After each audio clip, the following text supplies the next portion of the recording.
Good evening, good evening, good evening, everybody. And hey, look, I'm not at home right now. We're out on the road, and I don't even have my glasses or my hat. Oh boy, I didn't get prepared. But I'm really, really excited about this episode today because we got the Friends of Science joining us today. We got the President Ron Davison, and we also have Michelle Stirling. And we're trying to get Dr. Joseph Fournier to join us, but there seems to be an internet connection. So if we do not get to him today, we will have him back because boy, does he have information about how the sun affects our climate. Mind blow right there, right? If you listen to the media and the news, they don't even acknowledge that this is part of our climate, but sure enough, it plays a role. Before we get started, did you guys check out what happened to the president and Zelensky? Oh boy, that got tense quick, didn't it? Yeah, we're gonna have to pay attention, see what happens here. We're expecting a deal to be made and some peace to come in Europe, but it doesn't seem like they're quite there. So if you haven't paid attention to that, it got pretty contentious and a lot of strong positioning was going on, and we got to see it live. So if you haven't seen that yet, go check that out. But hang on, we got some science for you. Science has been a dirty word for a little while now, for the last few years. Trust the science, believe in the science.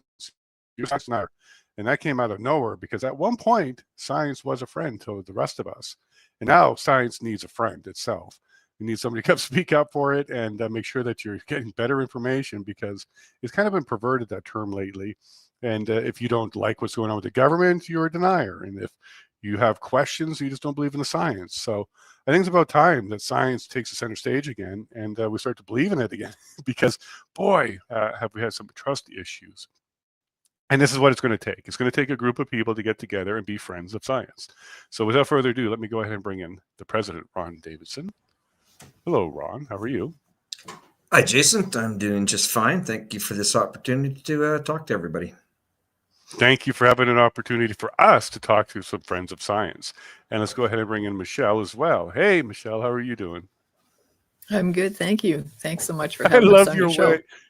I love your wave. You look fantastic. And the last time I saw you, you were in the backyard with a hockey stick sitting by thermometer, and it was really cold, but with your Oilers jersey. And I know you're from Calgary, so I think that might have hurt you to wear that jersey. It did. But it was hard to do that. I took one for the team. Go ahead and introduce yourself, Michelle, so that people know who we're talking to. Oh, well, I'm the communications manager with Friends of Science Society. So I've been with the organization about 13 years, but we've been around for 23 years. This will be our 23rd year. And so, I coordinate information. I'm not a scientist myself, but I gather information from our science group, from other groups like Cartel, which is the International Climate Science Network out of the Netherlands. There's about 1,900 signatories, and I think Ron was one of the first, actually. One of the first profiled. About 800. Oh, okay. Oh, you were the first one profiled then, because they did. I was the first one profiled by them. Yes, that's right. Right. So it's quite a broad network of scientists that we coordinate with, and so I take these different messages and weave them into press releases and videos and stuff like that to try and, science is very complicated for ordinary people like me. So I look at every message and say, if I hadn't been with the organization for over a decade, would I know what people are talking about? Or how can I make it more accessible? So that's about me. Now you should talk about Ron.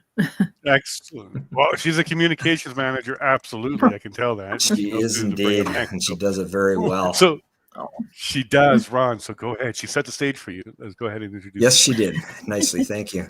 Well, I've kind of been watching the whole global warming thing since the early 1990s when it started, because as an engineer, I was involved in a large, essentially a CO2 sequestration project back in 1995. We commissioned it. So I began to follow it back then. Over the years, I've been watching things go by on the internet, and I didn't really buy into it, but I didn't speak up or really question it a lot. But back around 2012, somewhere in there, around the time of the ClimateGate emails, that type of thing, I started looking at a little more detail. And my wife was kind of getting tired of me talking to her. She understood what I was saying and was more than happy to do it once in a while. But it was kind of, she finally said, Ron, maybe you could go out and find somebody else to discuss this with too. So a friend of mine introduced me to Michelle. That was back in 2015, if I remember correctly. And I started going to their meetings, and I'm still going to their meetings. And the way I approach is as an engineer, I sadly like data and graphs and that type of thing. So I just started going to NASA, NOAA, various academics, scientific institutions around the planet, and downloading the data and just graphing it myself and looking at it from different perspectives. And then I started writing about it. And that's how I got overly involved in the whole subject. I like your description, overly involved, and it's friends plural, so you're expecting to have more than one person involved.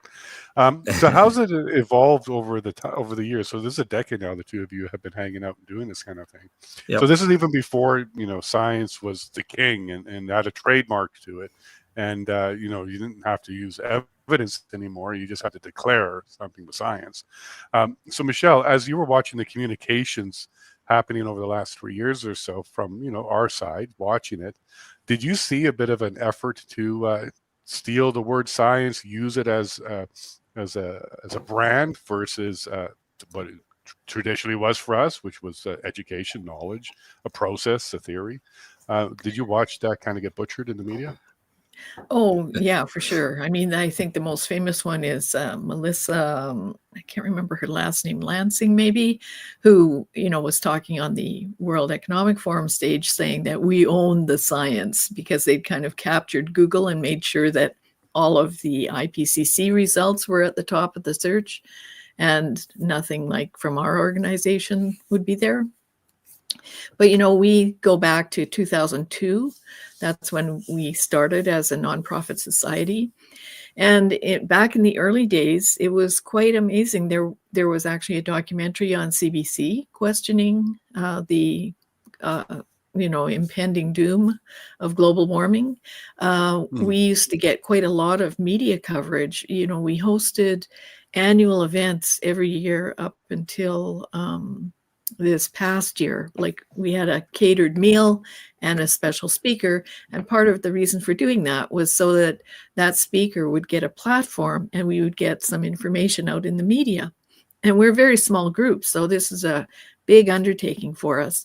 And up until around 2007, 2008, we would get reasonable media coverage, and people were not called deniers at that time. But within a year or two after that, the whole story quickly shifted to being called a denier if you challenged any of the consensus. And actually, when I first started working with Friends of Science, that was one of my first questions. I come from a media background, and I thought for sure that, if we just issued a few press releases, that's what I do, that we would get some information into the media. But we would issue press releases and they wouldn't get picked up. And that was weird. And I kept saying, well, why wouldn't people want to know? Why wouldn't they want to have an open debate? Then we found out over time that some of these environmental groups had actually received foreign funding. And the purpose of that grant was to ensure that people like ourselves were cut out of the media or not given an opportunity to make the public argument.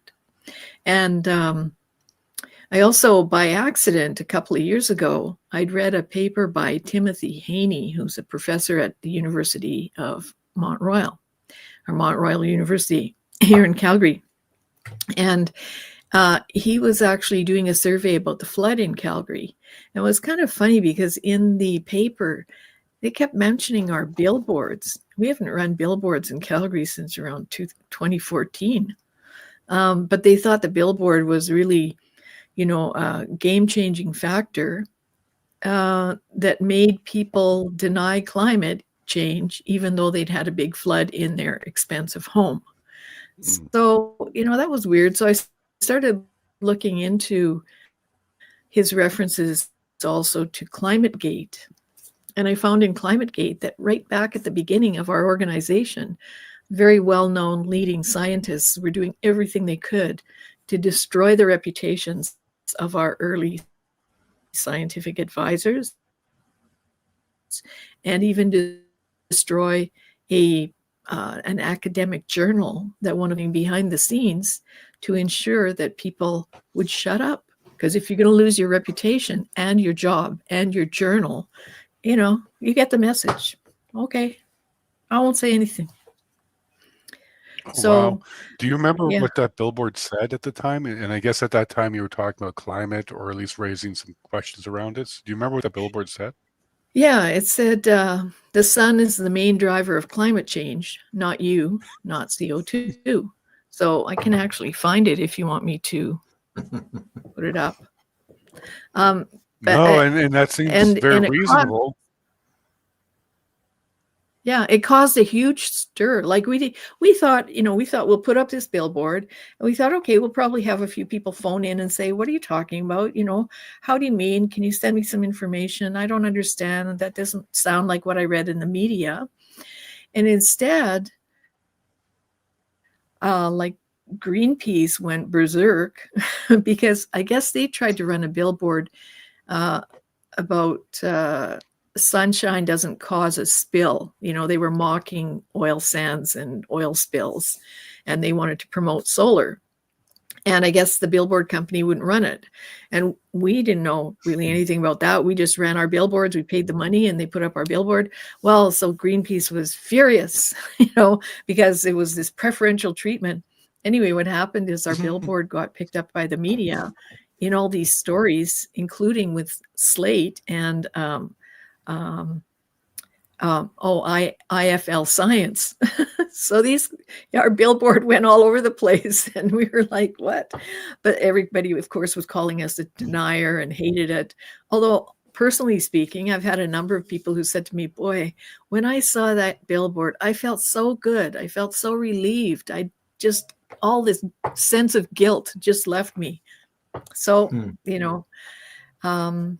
but all the climate activists jumped on the bandwagon. A whole bunch of them took us to the Ad Standards Council, and the Ad Standards Council, all of whom are made up of companies that are on the green side, of course, condemned us. And also Eco-Justice, the law charity. They had 6 very famous climate activists who by 2015, they were still going on about our billboards, and they wanted to fine us and throw us in jail. For making a billboard about the sun being part of the climate issue. And wow, you sure got your dollar's worth for that billboard, I got to tell you, because they're still talking about it years after. So from a communications and dollar for dollar, you did quite well on that one. But I don't think that was your plan. And your plan was just to put some common sense out there, maybe engage some people from the billboard and pass on some more information. But boy, you became the star of the show pretty quick, kind of like a bright star in the sky almost, so like a really, really bright one. Ron, you got a good partner here. She knows how to get attention. And we know it. Yeah, so you got a good job. We appreciate everything she does. And what got you involved at the beginning, Ron? Like, what caused you to create or get involved again? Well, it was just we sold our last company back in 2015, so I had a little time on my hands, and my daughter, who lives out in Vancouver, we were discussing climate change, and after a while, she figured found out she wasn't going to win the argument discussion, so she just said, "Dad, the science is settled." Oops. Settled. I looked at her and said, "You can't say that to an engineer with a little time on his hands and a little OCD. Just why did you do that?" So that's when I started downloading all this data and got much more involved in it. But my biggest concern with it is, so the science isn't settled. It isn't, but it doesn't matter what the science is really, because the amount of money we're putting into it for what we're getting back it's going to be horrible for my children and grandchildren. And that's what drives me. trust me, I don't make any money off of this. It just costs me money. No, it costs And, money, reputation, time, yeah, resources is yeah. a big effort. But I am lucky in the sense I'm semi-retired, so I don't have any. You can't fire me. I still work with lots of different people on small projects and that type of thing, but I'm not in a position where I can be fired. But I could find other things to do with my time if it weren't such a serious situation. So. Well, I'm glad science has you as a That friend. was my driving force, and again, as an engineer, I enjoy the data. So I started out just if you want, science is about the scientific method. So if CO2 is actually driving climate, there has to be some empirical data out there that shows that, and there just isn't. But Dan Quayle said there was, wasn't it? Dan Quayle, or who was it that did that? Yeah, who was but it when that you did that? actually get the Wasn't Dan data, Quayle? it doesn't show CO2 driving the climate. CO2 causes temperature differences. If it goes up, the temperature might go up a little, but it's the bigger natural forcings, the sun, the ocean cycles, cosmic rays, our position within the Milky Way galaxy. All those things have effects on the climate. And we're focusing on one small molecule that really doesn't have much effect on it. All my opinion, of course, but I'm not the only one that holds that opinion. Mm-hmm. Well, fair enough. And actually, if I could just say, we are going to be having an event on March the 11th, and Ron will be presenting part of his work in this book. And we'll also have Paul McRae with us, who's with the Climate Realists of British Columbia. Yes, there's a group of climate realists in British Columbia, which is pretty brave of them, I would say. But anyway, Paul McRae will be presenting his work here too. And the point is, as Ron has often said, the whole thing with the climate policies, especially in Canada, we will be spending trillions of dollars for maybe a saving of a few billion 100 years from now. And we will be reducing global temperatures perhaps by, what is it, Ron? Is it 0.03 degrees Celsius? There's a variety, but it's 0.03 to 4, somewhere in that range. Uh-huh. Yeah, so 0.003 of a degree. So almost, and you'll find that in the book. There's 3 different sources listed in there. The full range is 0.001 to 0.007. None of which can be measured, none of which will make any difference. Like it's all pain, no gain, effectively. Yeah, so our event's going to be at the Best Western Village Park Inn in Calgary, across from McMahon. And the tickets are very affordable. They're like $20 for members, $25 for non-members. You can also do an online streaming if you want for a small fee. And the books will be available. You don't have to buy them.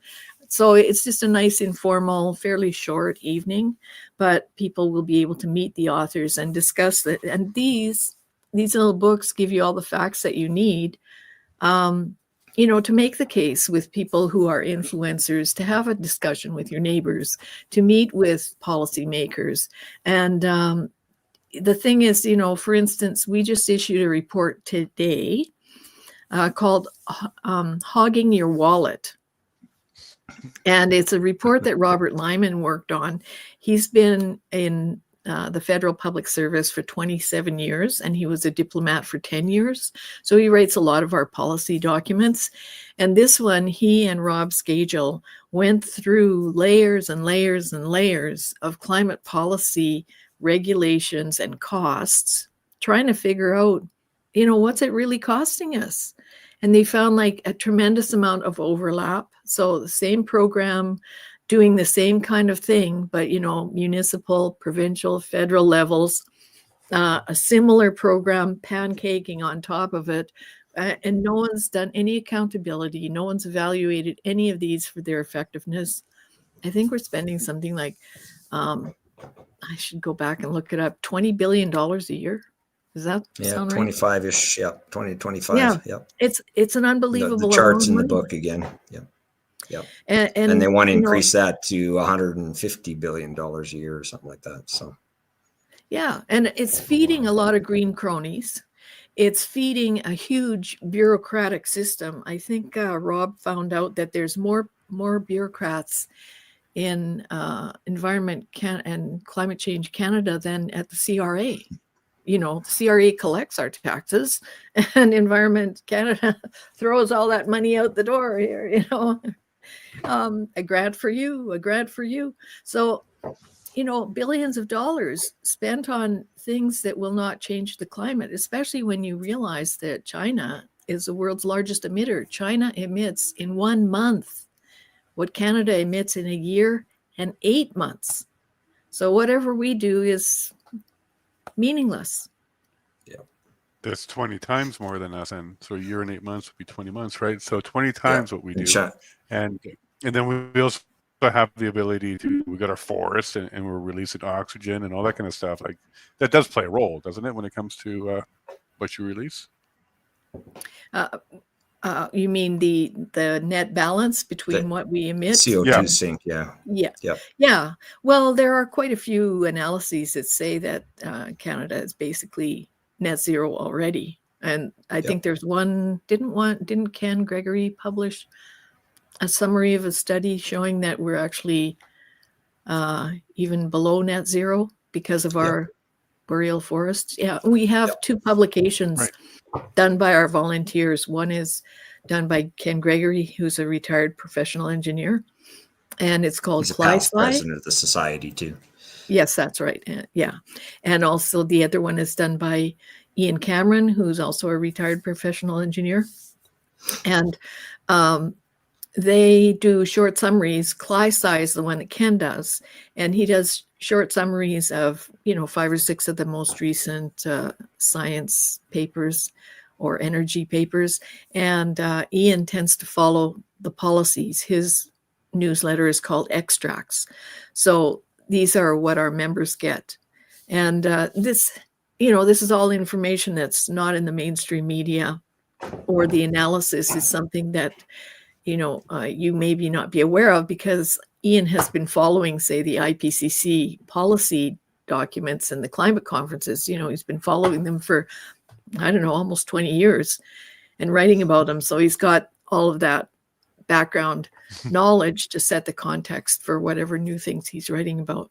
So that's part of what our members get. So, and you can find the early versions on our website, of course, if free of charge, if you aren't in a situation where you could be a member. That's excellent that you're giving away this information. You have your member stuff, but you also have some public stuff as well.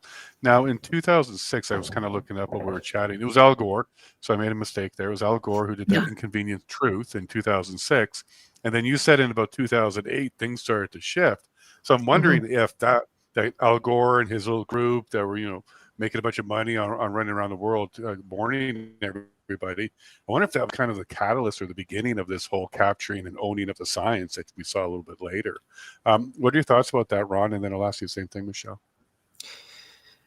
Well, Al Gore, Leonardo DiCaprio, Greta, they're the ones that get all the face time in the news media, plain and simple. So it's not hard to see why the general public gets misled and they go down the path of global warming, climate change, whatever you want to call it. And it's just kind of sad that is there, because anybody that looks at the data, actually looks at the data, changes their mind. Nir Shaviv, who was the first person I saw at an annual event for Friends of Science, has followed the cycles of the sun. And I wasn't as aware of the sun at that point in time. I knew it was there, and it's hot and it's cold, that type of thing. But I wasn't into the cycle science of it.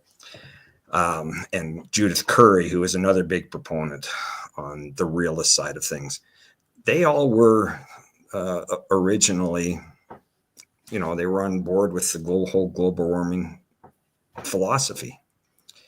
And when they looked at the data, they just went the other way. But it's not easy to go look at that data. There's a lot there. And one of the things generally start with is climate change is complicated. And we're not going to figure out the whole climate change thing in this podcast. But we can put really? forward I some thought we new were going things to for solve people it. to think about. No, absolutely. And I remember growing up, we had acid rain. We had a Yep. hole in the ozone. We had the whales. We had global warming, and then it turned out it was cooling. So then global change, climate change. And then this thing just keeps changing and changing. But back to that one question for you, Michelle. 2006, Al Gore comes out. He's doing this video. He's really getting people involved. Leonardo DiCaprio, this whole kind of thing. Some propaganda starting. And then the science is owned at some point after that.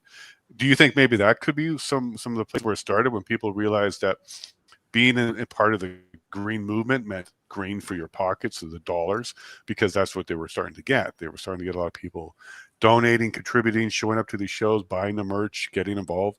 So do you think that might have been part of the catalyst that you saw? And by 2008, they were actually well ingrained and taking over the narrative? Oh, yes, for sure. And what happened in around 2007 is that a group of philanthropists, very big philanthropists, most of them in the States, but like the Rockefellers and such, like Oak Foundation out of Switzerland, they all got together and they formed this organization called Climate Works. And they also met with a bunch of ENGOs, environmental groups, and they decided to better coordinate their efforts. Now, prior to Climate Works being formed, there was an organization that still exists called the Energy Foundation. And the people who put Climate Works together just felt that they were kind of doubling up their efforts. There wasn't coordinated funding. And so they wanted Climate Works to be kind of a clearinghouse to fund these NGOs.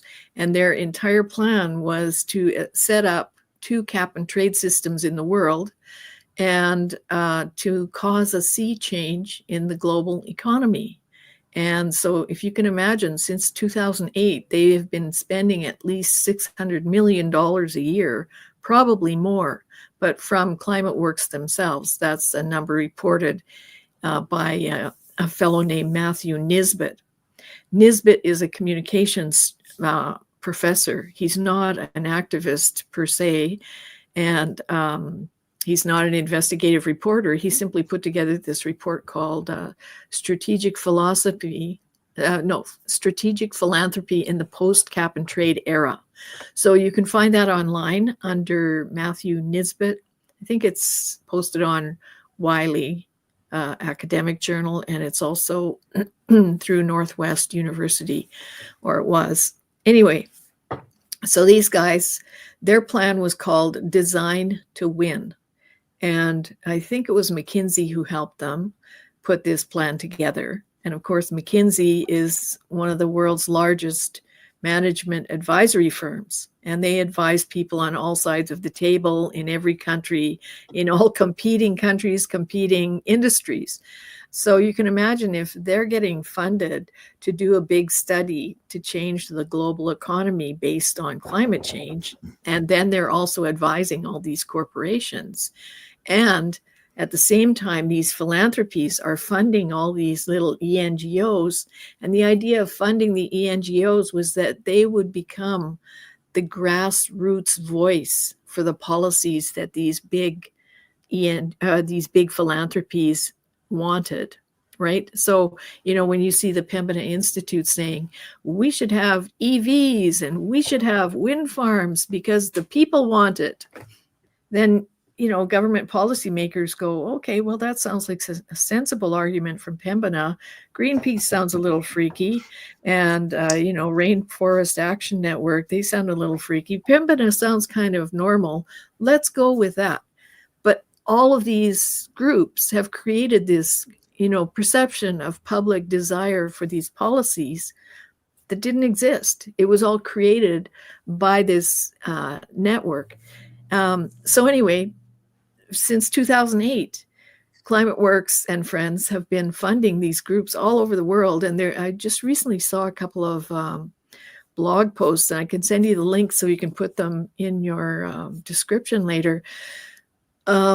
that the European Climate Foundation, which is also based in Switzerland, has been pouring money into NGOs in Europe and really pushing the whole Green New Deal in Europe. So, Europe is quite far down the road on this green project, and you can see the damage it's doing. Like Germany's going bankrupt, the UK is going bankrupt, France is only hanging on because it's got lots of nuclear power. So the point is that ever since 2008, they've been doing this, and they're almost at the point of setting up the two global cap and trade systems that they wanted. Because last fall at the climate conference in Baku, I can't say it, in Baku. Anyway, where they came to a conclusion about how to do international trading, carbon trading under Article 6. And about the same time, Donald Trump was elected. So, this climate cartel that's been working for years and years, and they're almost there. They've almost got their house of cards built. Donald Trump is elected, and he just pulls the rug right out from under them. So that's what the battle is now, is to try, for them, they're trying to maintain this, it's actually called a climate cartel by the U.S. House Judiciary Committee. And that's also partly why it's falling apart, not just that Donald Trump started pulling out of various international climate commitments like the Paris Agreement, but also the House Judiciary Committee is actively investigating groups like the Glasgow Financial Alliance for Net Zero, which is an organization put together by Mark Carney. They're actively investigating that group and many others for antitrust violations. And that is what they call the climate cartel. And now I'll shut up, but this is what it is. Absolutely do not shut up, because I think you're just getting onto a roll there. What I would like to understand a little bit is with the Paris Agreement, the Paris Accord, what was it meant to be? And can you kind of explain a little bit to me? Who wants to take that one? Ron? Yeah, sure. Well, the Paris Accord was set up to get people actually focused and working on it. It's not binding, but everybody was encouraged to get their goals and commitments and get them into the IPCC and go down that road. But when you look at it, Bjorn Lomborg did some work back in 2015 using the IPC science and their computer models that showed we'd spend probably $1 to $2 trillion a year to 2100, and probably 2 trillion because it's government, it's United Nations, that type of thing, and we'd reduce the temperature by, if everybody met their commitments globally, we reduced the temperature by 0.17 degrees. So again, our share works out to about 2.5 or 0.0025 degrees. Just meaningless for $180 trillion. We're talking about somewhere in the $10 trillion per 100th of a degree of temperature reduced, 80, 90 years from now. It's totally pointless. And 2 years from now, you'd be at the same temperature anyways, but 2102, your temperature would be back up. Go ahead, you're right. Now, at this time, they're not talking about the sun being involved or anything like that, right? They're just giving you some sort of projection. No, their models are based almost exclusively on CO2 response.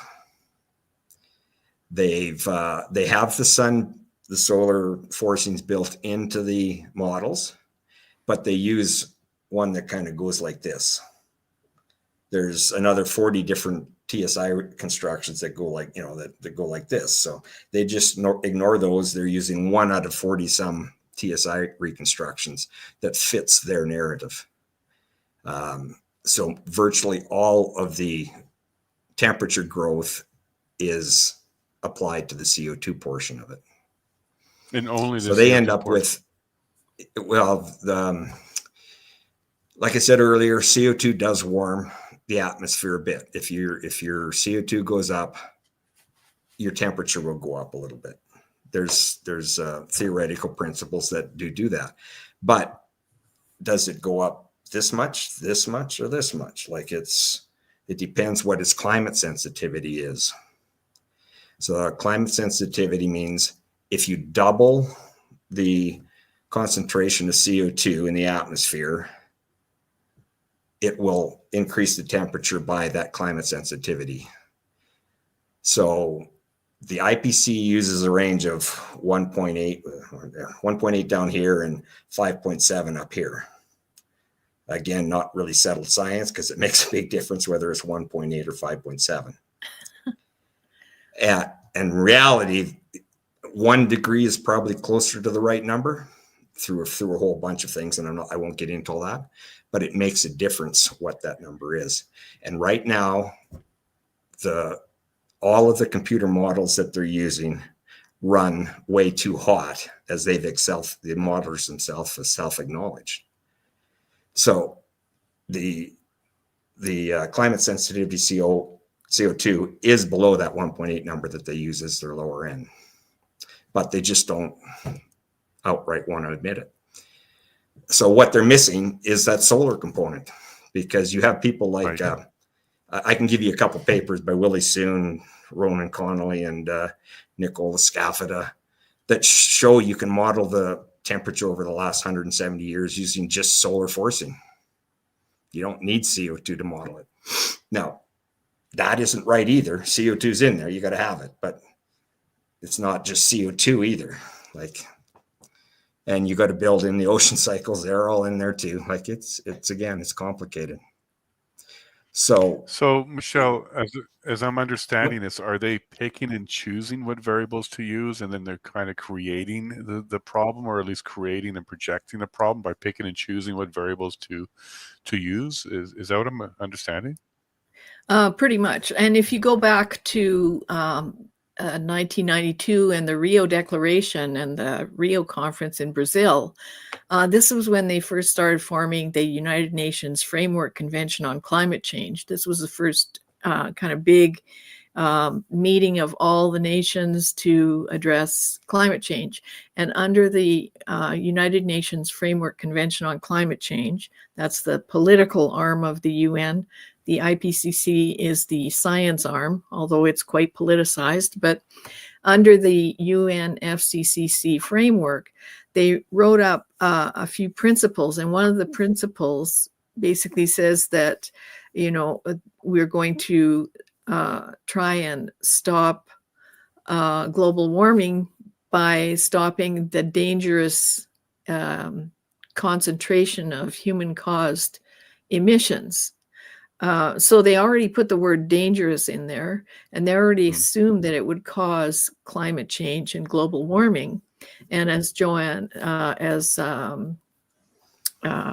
Judith Curry says, they've really put the cart before the horse, because nobody knew anything about that at that time. These were very theoretical constructs.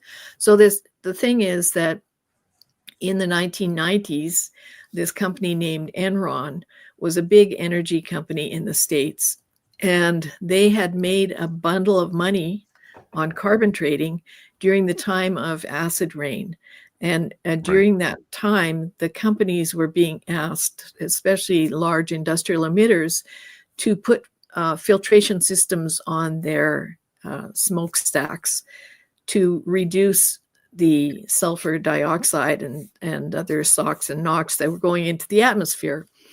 And so they had a cap and trade system then, because, it takes time to implement these technical processes and mechanical structures. So you could, trade emissions credits and until your plant was fixed up to operate. And you can read more about that in what's his name? Matthew. It's called Let Them Eat Carbon by Matthew. I have the book here somewhere. Anyway, so Enron made a lot of money doing that. And of course, it didn't last very long because all these companies were compliant, and pretty soon they were all operating to proper standards.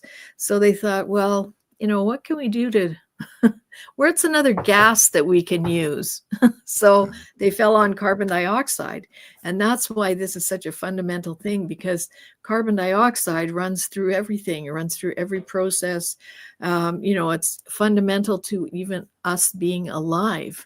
So everything in the world that needs carbon dioxide or uses it or emits it becomes taxable. And I think it was Richard Lindzen, Dr. Richard Lindzen, who's part of the Clintel network. I think it was he who said taxing carbon is a bureaucrat's dream, because if you can control carbon, you can control life itself. No, completely true. And I think it was more than just economic. By the way, Enron, great company. You can trust them, right? There's no problems there at all. If you don't remember, this was a big scandal. There was a big scam. They were cooking the books and doing a whole bunch of things, including energy in California and causing problems with the markets there. So I'm not surprised to hear that name, because that's a scam. There's a big scam there. And now they were convincing companies to be participating in the global climate scam. So, Ron, as you're getting involved in this and you're uncovering the data, are you having trouble collecting data? Are there any gatekeepers to the data? How do you know it's good data?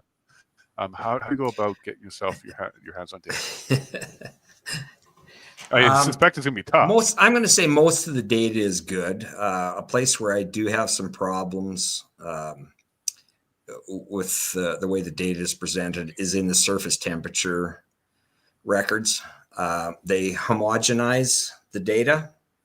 So if you want to take Calgary, for instance, if you look, they've got a station out at the airport.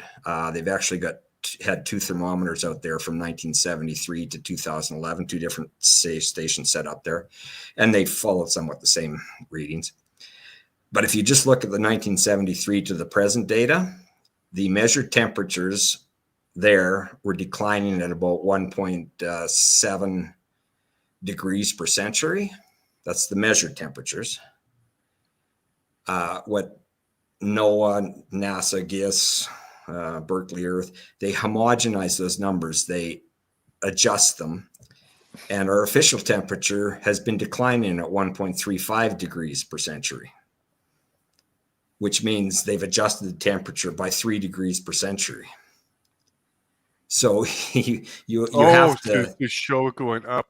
Okay. The measured temperatures are going down. Yeah. But they give the official temperatures as doing this. That sounds reasonable. Sure it is. I don't know where you're from, but I feel measured temperatures. I don't feel the adjusted ones. But no, fair enough. And so it's not the first. You have to, that's part of.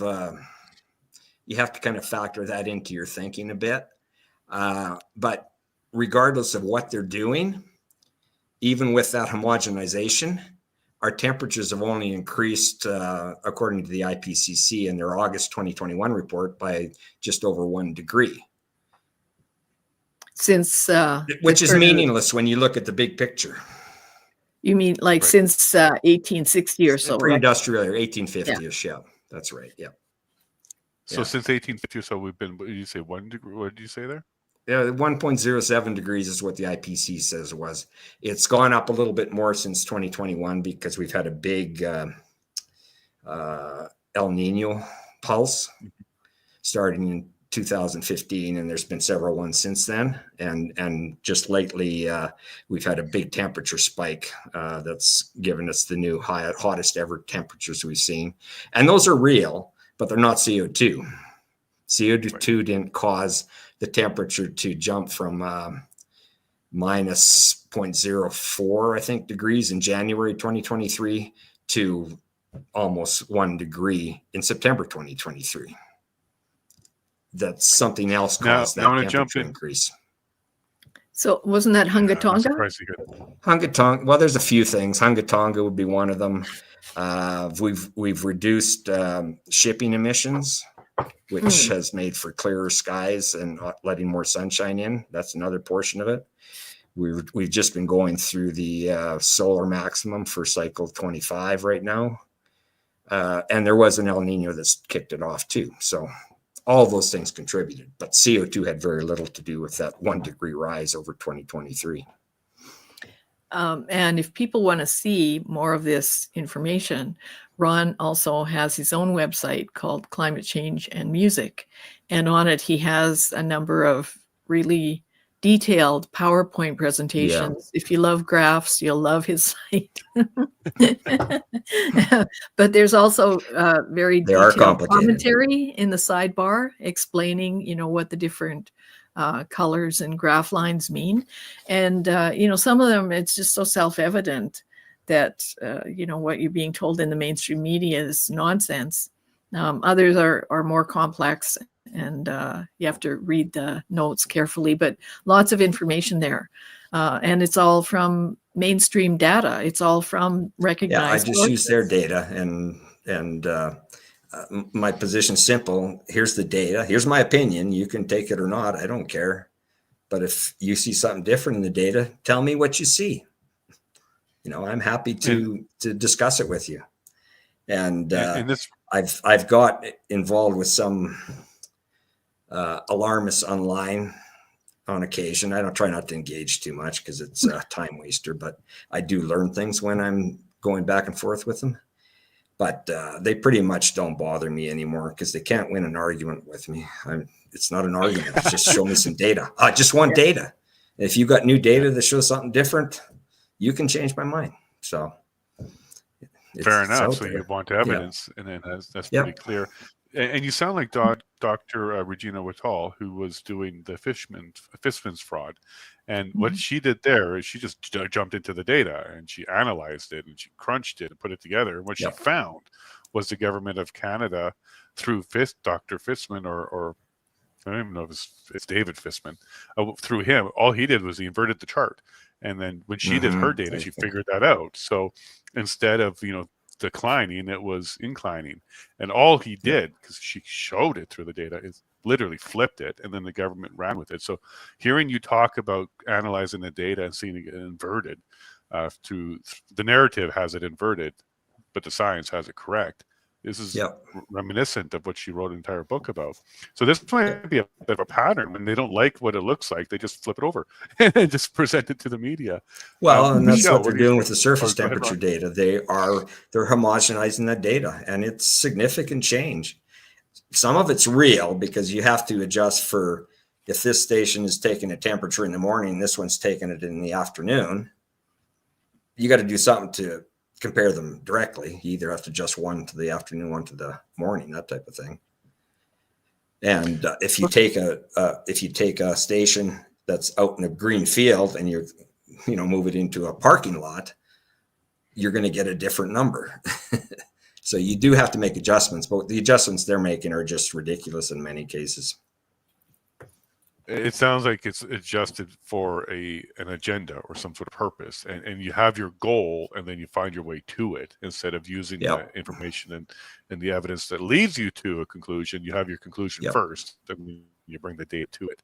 I've seen that as well. Michelle, you mentioned climate cartel. This is a term that's been used by the House Committee or something like that.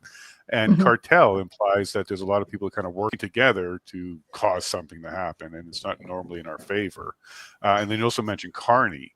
That's a good name to talk about right now because in a couple of weeks he might become our prime minister, and we do know through a lot of other things that he's involved with excess spending. He likes to do deficit spending, and he comes in, tries to be a hero for a little bit, and he runs away before it gets bad. We saw this in 2008 in Canada. We saw this when he was working on Brexit in the UK. So what else has he been up to? Because now it seems like we're starting to pull out a little bit more of his history and the stuff he's been working on, especially now that he's kind of in lead here. But what else has he been working on when it comes to climate and specifically to spending? Canadians dollars, UK dollars, global dollars. What kind of spending is he doing around this climate stuff?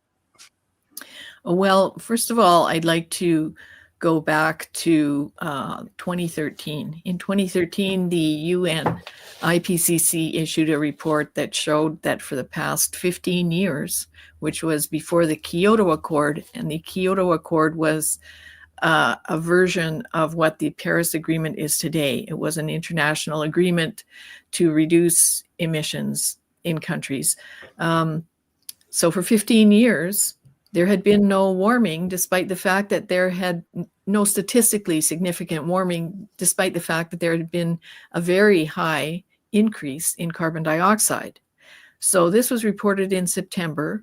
In January, Dr. Judith Curry testified to the U.S. Senate committee, I forget the exact name of it, that in her opinion, based on the report, the case for human-caused global warming was diminished. And she also said that CO2 is not the control knob that can fine-tune climate. So by the spring of 2014, 2 or 3 green billionaires, 2 of them being Tom Steyer and another one being Michael Bloomberg, had gotten together with a bunch of NGOs, kind of like what happened in 2008 with ClimateWorks, and they came up with a report called Risky Business. So in that report, they used these graphs, or this graph, and they said that this RCP 8.5, which is the most extreme, they said that this is the business as usual case, which is not true. Really, the business as usual case is down here and going, down this way. But they keep showing this RCP 8.5. Now, in 2015, which was the year the Paris Agreement was about to be signed, in the fall of 2015, Mark Carney made a famous speech to Lloyd's of London. He was Bank of England governor at the time, and he referred to Risky Business, the report that used that as the scary business as usual baseline. And he basically told all of the insurance and banking community that, look, you all have to get on board with climate change because this is going to create tremendous financial risks for all of you, and we're all going to die, basically. And his idea was the tragedy of the horizon, because climate change is so far out. If we don't take action now, we'll never catch up. And this is when they, as a bunch of sort of bankers and economists, they started setting the climate budget, and chopping up how much carbon dioxide people could use. And if you read his report or his book, Values, you'll find that he's advocating that our children in the future will have a carbon footprint will have to have a carbon footprint that's, I believe, 1/8 of what their grandparents had. So he's very interested in things like carbon rationing. He, in 2019, at a speech in Jackson Hole, where all the bankers get together, he was promoting a digital currency to upend the US dollar as reserve currency. But the other climate factor in digital currency is that, of course, you can then restrict people's consumption because you can tie it to a carbon ration. And a carbon ration is what they want to do. In fact, in 2016, which was a year after the Paris Agreement, there was a report put together by the C40 cities by a company called Arup, a consulting firm. And they proposed that it was called Deadline 2020. So think about that. In 2016, Deadline 2020, they wanted to cut emissions dramatically. They said that the world's general or average carbon footprint per person was about 5.1, and they wanted to cut it in half to 2.9, and then by 2050 to zero, net zero. So, Canadians have a personal carbon footprint of about 14 to 17 tons CO2 equivalent. So imagine how you would fare on 2.9 tons CO2 equivalent. And at about that same time, the fellow who was in charge of the UN FCCC, Ivo de Boer, he said that to reach Paris targets, which means keeping temperatures under 2 degrees by reducing emissions, that's the theoretical framework. He said that to do that, we would have to shut down the global economy. So what happened in 2020? Now, We it may did be that. just a Shut it coincidence. down. Yeah, it may be, you know, that COVID happened and they thought, well, this is fantastic because now we've got everybody locked down for COVID. Why don't we just piggyback on this opportunity and we'll see how much we can reduce emissions? And if you remember, the World Economic Forum at the time was ecstatic. They were like, you know, cities are improving. They did this whole video about cities improving with this guy skateboarding alone through this dystopian, empty, gutted city. And they're saying how wonderful this is. Well, people were outraged. They ended up pulling the video. But, you know, think of it, when people were locked down, committing suicide, people were dying alone and going crazy in their houses and losing their businesses. You know, these guys are sick.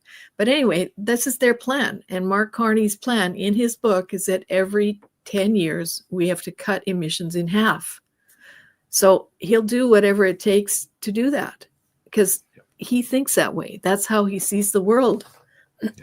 So that's what we're faced with. Yeah, and there was a noticeable And drop it in was in Kelowna. emissions during that He was period. There Go was ahead, a Rod, noticeable sorry. drop of emissions in that period, but you couldn't see it. It didn't make its way into the atmosphere. You couldn't see it. CO2 kept rising at the same levels it was. That's right. Yeah. I think in the first month, there was like a 17% drop in emissions. I think the World Economic Forum have that graph on their site. So it sounds like, wow, that's fantastic. Look, we saved the planet. But then, as Ron said, Dr. Roy Spencer did an analysis, and over the course of the year, you know, the drop in CO2 from human activity, from being totally locked down worldwide, was less than the seasonal fluctuations of winter and summer, because A lot in winter, less. of course, carbon dioxide builds up in the atmosphere because the northern hemisphere is sleeping under snow. And so you can see it on these NASA animations. You can see all this red carbon dioxide building up in clouds. And then as it gets to August, whoosh, it's all gone. Because it's been Like a uptaken big by inhale. the crops. Yeah. So, but it was immeasurable. All that pain and suffering was actually immeasurable. So again, you know, when you think of Canada's part in reducing emissions as immeasurable compared to China, then you think of the world shutting down pretty much everything for about 2 years, and that's also immeasurable. Then you understand that the whole net zero thing is ludicrous. Completely. And I'm really worried about Carney because when he was in Kelowna, he was pretty clear that he's going to fight Trump. And he was bringing up his not necessarily carbon, but his green stuff. And he considers that part of the economy and necessary for the economy. And he's willing to use the Emergency Act if he needs to in order to advance his projects. I think he referred to it as his projects.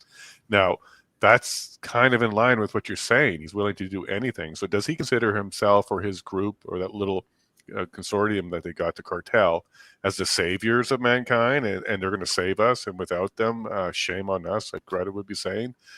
Is that the way they see themselves, or is this just strictly dollars and cents, and they know they're going to scam like snake oil? I think they know what Where do you think they're at on the truth. They know what the truth is, but they make a lot of money off of this. It's $1 trillion plus a year industry, and it's growing, still growing.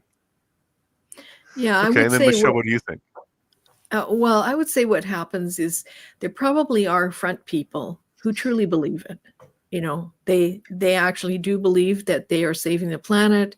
When you read all these philanthropic documents, I mean, Trottier Foundation just put out a list of an open letter to the banks, because the banks have pulled out of the Glasgow Financial Alliance that Mark Carney put together because of the Cartel report. Why did they pull out? Right. Because they might be liable for antitrust violations, which could be hundreds of millions of dollars in fines, criminal penalties in jail for 14 years, and civil penalties as well. So nobody's been charged under this. I want to make that clear. I'm not saying anyone's been charged, but that's what they're investigating in this report. And the reason that all these big philanthropies and asset managers are doing this, I think is probably a few different reasons. I think a lot of them are probably deeply invested in China, which is where most of these things come from, the wind turbines, the solar panels, a lot of the related technology. So if they can force the West to buy it, they make money over there. I suspect that they have a couple of hedge funds of different kinds or mutual funds of different kinds. I don't understand that end of things very well. I know that they have climate initiative bonds. That's a very, very big market. I know they have green bonds, and green bonds are typically what they call ring fenced, meaning that they're placed in an offshore tax-free haven. So even though these corporations or banks are putting money into these green bonds, the tax benefits are not coming back to the country. So, a lot of this is really about either sucking money from the taxpayer's pocket for no benefit or taking it out of the tax pool also for no benefit. And so I think that there's kind of all these multi-layers. And like in the Climate Cartel report, one of the things that I think a lot of people may be able to relate to is they refer to all these groups like BlackRock, all the banks, all the investors. There's something called the Climate Action 100 Plus, which is a group of asset managers and investors, institutional investors, groups like CalPERS, the California Employees Pension Retirement Fund. Anyway, all these groups would go to, say, an airline. Let's say they're invested in an airline. So the airline goes, great, look at that, we got new investors.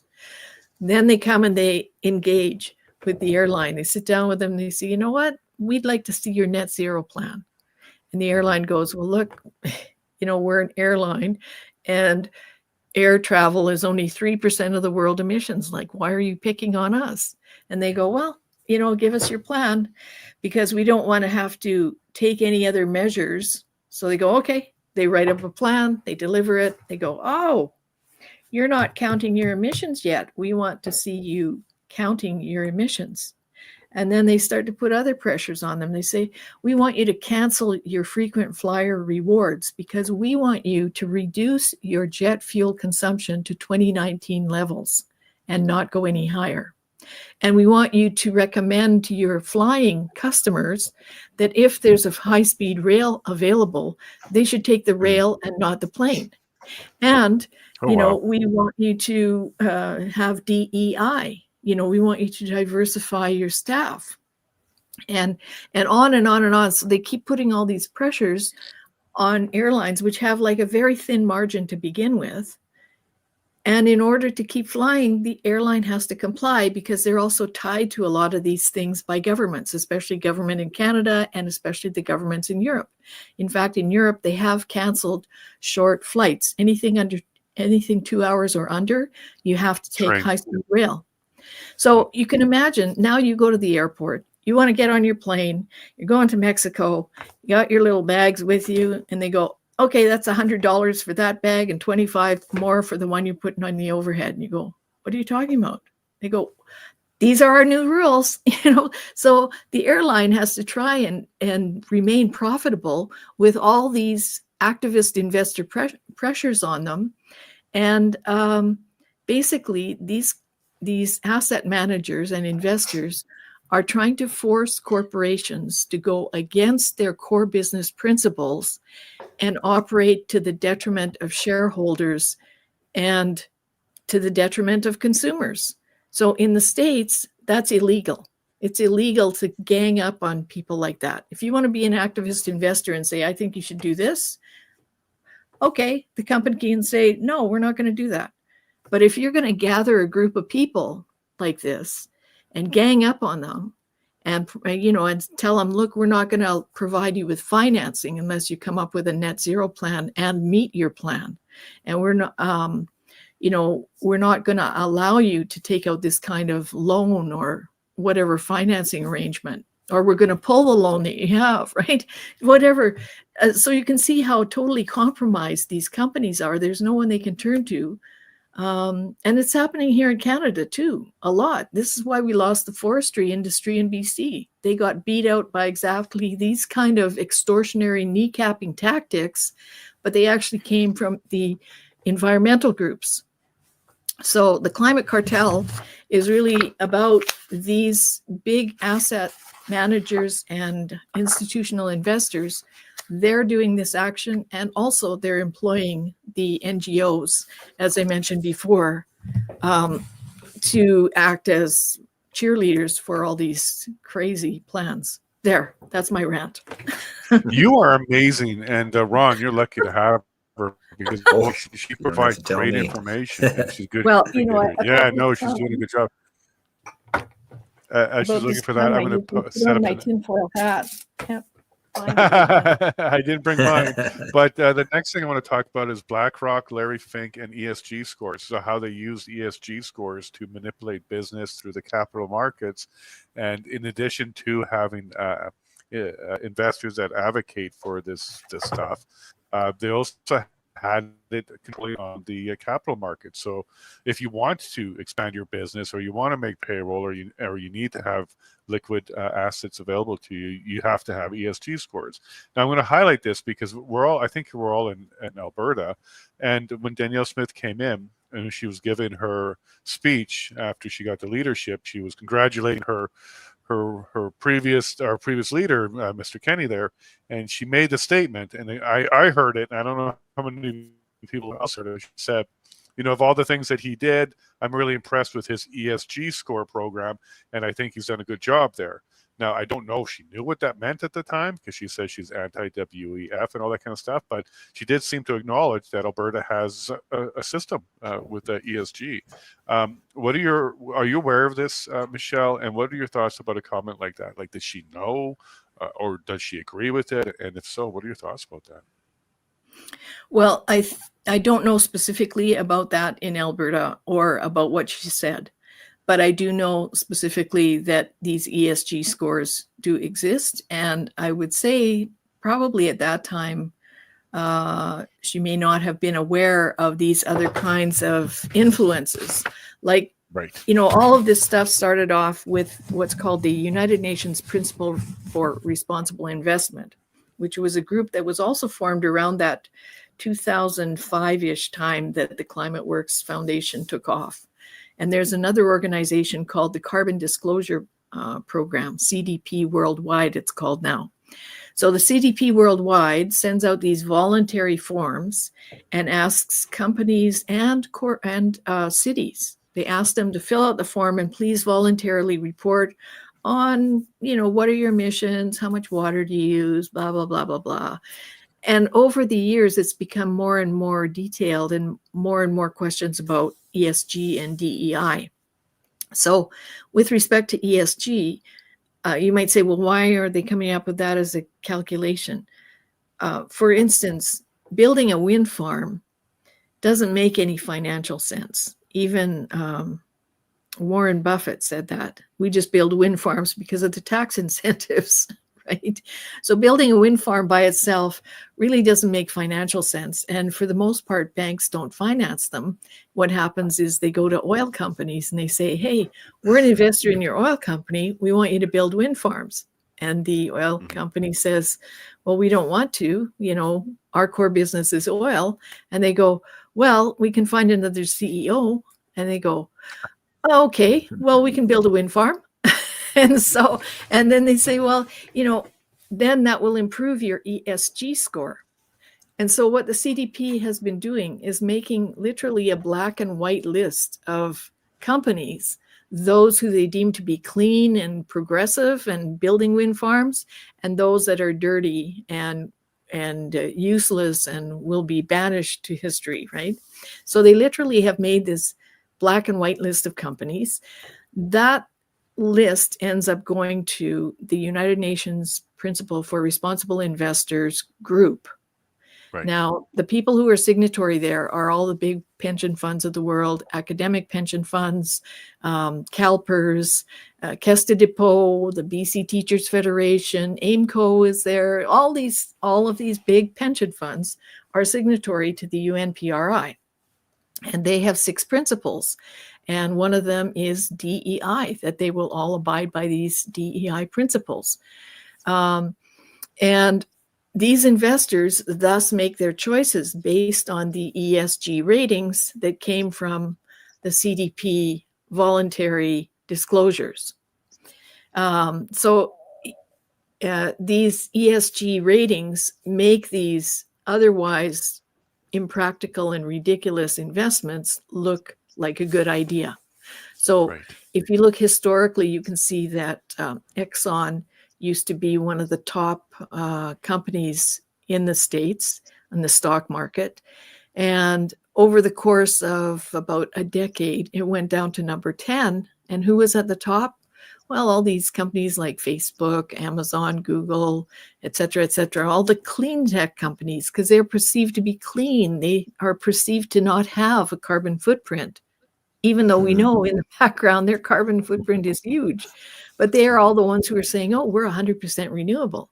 But a company like BP, an oil company, can't say we're 100% renewable because they're making oil, right?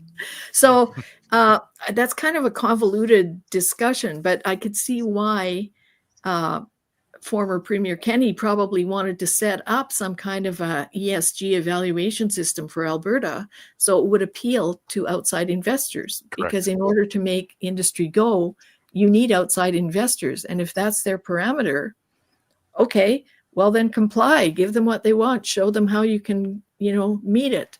Even if in your heart you know that it's ridiculous, do it anyway. So actually what's interesting, there is a book that just came out, which I have around the corner here, which is by Paul Tice, T-I-C-E or Tice. I'm not sure how you pronounce it. Anyway, his view is that Wall Street has to save the world from ESG because he said it's just going to destroy the economy of America. And they're starting to. Right. Not so I'll shut up. Yeah, I'll they're starting to turn around now.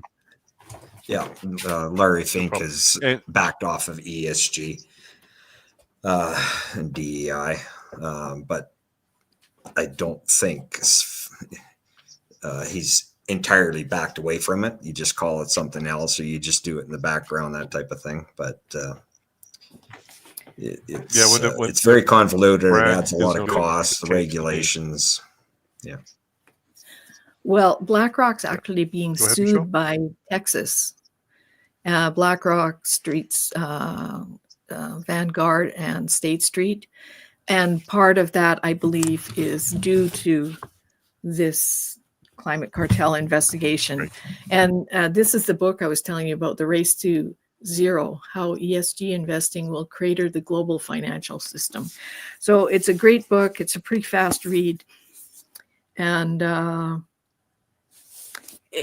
it's because we're not dealing anymore. If we're dealing with ESG and DEI, we're not dealing with real tangible parameters that you normally would deal with in business and investing. You're dealing with all these soft, fluffy things that cost a lot of money, but they don't make a lot of sense and they're hard to measure. What's the measurable benefit of having, 2 more people on staff who have taken XYZ, soft social DEI training?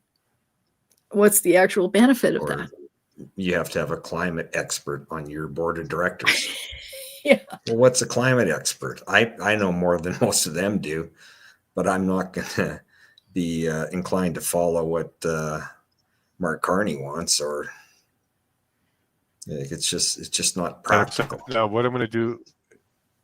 Yeah. So Ron, we got to wrap up. So what I'm going to do is I'm going to ask you, are you going to get back into retirement, or are you going to keep going? Because what is the next step for Friends of Science? Because I don't think this battle is going to get any easier for you. I'm going to stay involved. I might have retired back in 2015 because nobody's given me much of a paycheck since then. But I am working on some opportunities that will give me some long-term cash flow coming back in that I can leave for my kids and that type of thing. I'm not working for a paycheck or anything like that.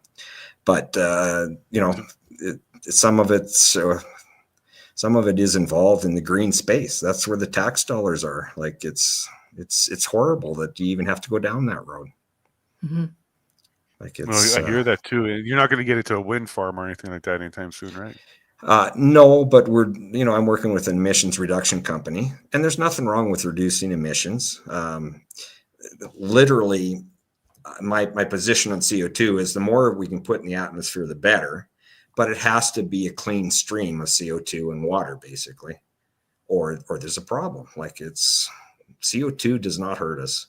Its warming is beneficial. It's not going to lead to catastrophically high temperatures, except in the computer models, basically. Right.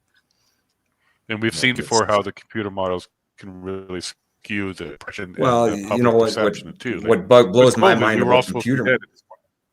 Yeah, exactly. What blows me about computer models in this day and age is, number one, it's garbage in, garbage out. But literally, they're taking.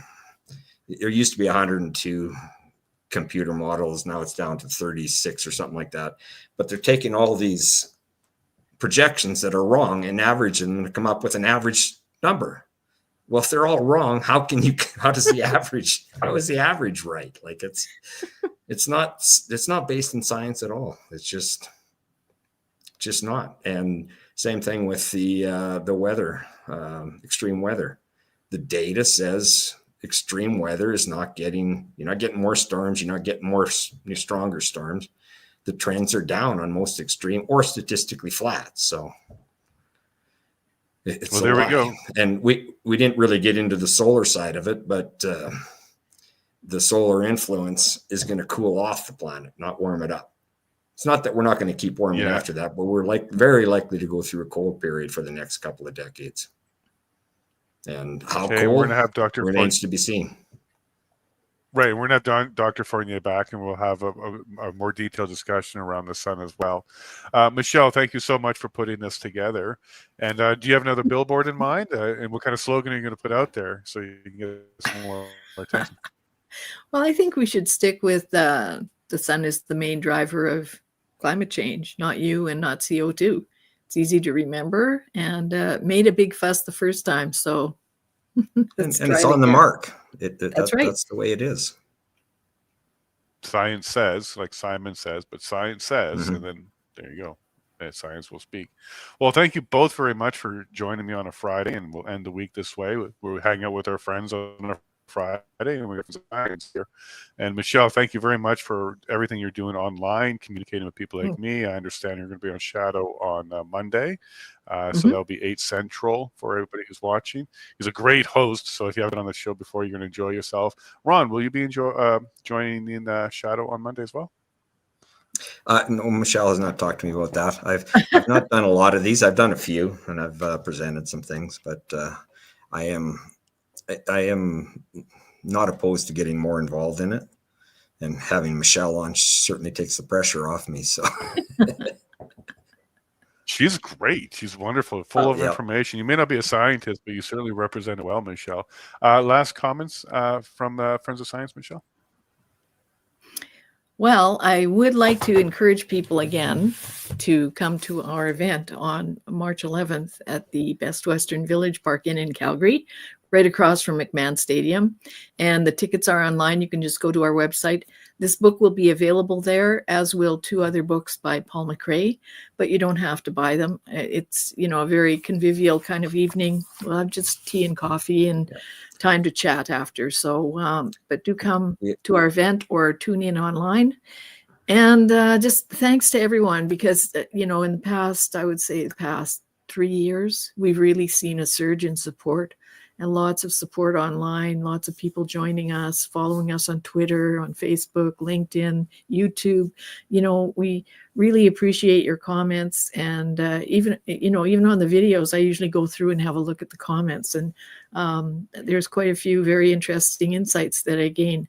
So thank you for your contributions and for participating and sharing information. That's, we advocate for open, civil debate.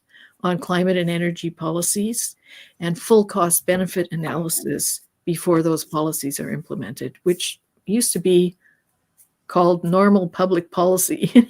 Anyway, thank you for having us on the show. It's absolutely my pleasure. Thank you for being here. And we will have Dr. Fournier back and we'll get into the sun. Ron, thank you so much for coming out of retirement and standing up for the rest of us and working really hard. I really appreciate that. And Michelle, you're a superstar. It was really a pleasure to finally sit down and talk to you. And I really like what you did online with the Friends of Science X account. And that's how I found you, because I think you posted or you commented on a couple of my things. And then one thing led to another. And boom, bada bing, you're now on the show teaching us about some science. And I love your video. It takes a lot of courage to be out there in the Alberta cold with a hockey stick and a jersey of Edmonton while you're in Calgary. Yeah, we're still not happy about that, but yeah, I know. I'm a Flames girl at heart. I'm sorry. But I took one for the team. Yeah. Well, you did what you needed to do. You got everybody's attention. The conversation started, and congratulations on that. Keep going. And if there's anything I can ever do for you, reach out. But I'm not going to help you build a wind farm. So you might have to find somebody else for that. But thank you both very much. You have yourself a great night. And we'll thank you. I appreciated it. Okay. My pleasure. Bye-bye. Well, there we go. Friends of Science and friends of the show. These are two lovely people who are out there. There's no money in this. There's no money in fighting, especially when you're against a system or a globalist system or even the Carney system or the cartel, whether it's cocaine or climate. Cartels are hard to deal with. But these are brave people who are standing up doing their job. And look, a billboard got some attention on the street, but then also got some negative attention. And as we all seen over the last decade or so, the narratives are being owned by someone. And it's usually down to some money, and they're trying to squeeze money out of us, and they can convince us to solve everything. If you just get your carbon footprint down, we're all going to be great. And then nothing really changes, and except for our dollar. It's got a lot less of them. So if this is a, trying to find a way to eliminate money, they're succeeding. But the more important thing at this stage, because this is a fight that we're going to have to be going on quite some time throughout the world, but specifically in Canada with Carney coming around the corner, that's a lot of C's right there. I'm really concerned about what to do here. He's likely going to be using our funds to continue with his legacy, and part of his legacy is the digital currency stuff, but it's also the climate stuff. So let's pay close attention to this. Let's not let this get past us, and let's make sure that if he's going to head in that direction, there's people like Michelle, Ron, and us who are supporting the Friends of Science to make sure that good information is getting out there, and at least Canada has a source of good information. So go and follow Friends of Science. Go check them out on and make sure you pick up that book because it looks like a good read. Well, thank you very much to everybody who's joining me here on Friday. We're out on the road, but we'll be back and you'll have us in the studio on Monday. So thank you very much for a fabulous week. And if you didn't get to check out any of the shows in the last couple of days, go check them out. Especially yesterday, we had a great episode with Bruce Party and Catherine Kowalchuk, an Alberta lawyer, and we're talking about a republic here in Alberta, and maybe that's one of the helps as well, is we replace our government, we put some people in there that are accountable, and we make sure we have some transparency about what they're doing, and maybe we can get some sanity back in Canada, maybe start in Alberta. But thank you very much for joining me today. Make sure you take care of yourself and your family, and you shake the hand of a neighbor or a stranger. And why do I keep reminding you about this? It's because I love you all very much. And